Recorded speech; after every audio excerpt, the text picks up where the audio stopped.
we see this is similar to David, who is decked out uh, in armor and refuses King Saul's armor. So we see that they are hearkening back to these stories in multiple ways. We see that in the story of Cain and Abel, we see that Yahweh is choosing the offering of Abel, which is the shepherd, instead of Cain. And in the Anunnaki variant of the story, this is Enlil, who would be the El of the Anunnaki. He is taking the side or taking the offering of the farmer, which would be in 10. We see that this is a flip of the narrative. And that's because Yahweh is, or the Israelites, should I say, the Israelites are remixing these stories.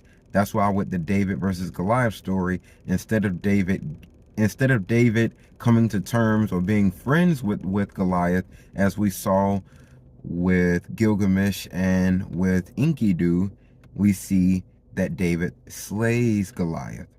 And then in the story of Jacob and Esau, we see that Jacob usurps Esau instead of coming to terms with Esau being the firstborn and thus receiving the blessings.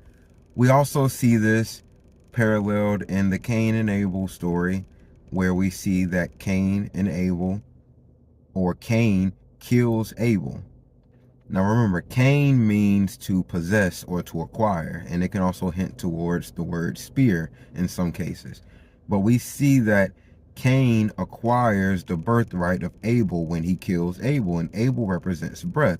So we see that Cain killed the breath of life in man, because life is Eve and man is Adam, and Cain acquired the birthrights. But we also know that Cain could possibly be a demigod or a hybrid, because it said that Eve acquired Cain with the help of Yahweh.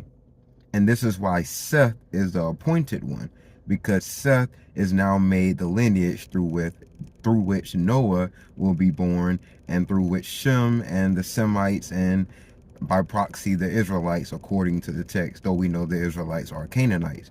And even if we give the text the credit that the Israelites are Shemites, they are still related to the Canaanites, and the Edomites are still called the brother nation to the Israelites, and we know that the Edomites are a Canaanite group. The Moabites are also related to the Edomites, and we know that the Moabites are a Canaanite group.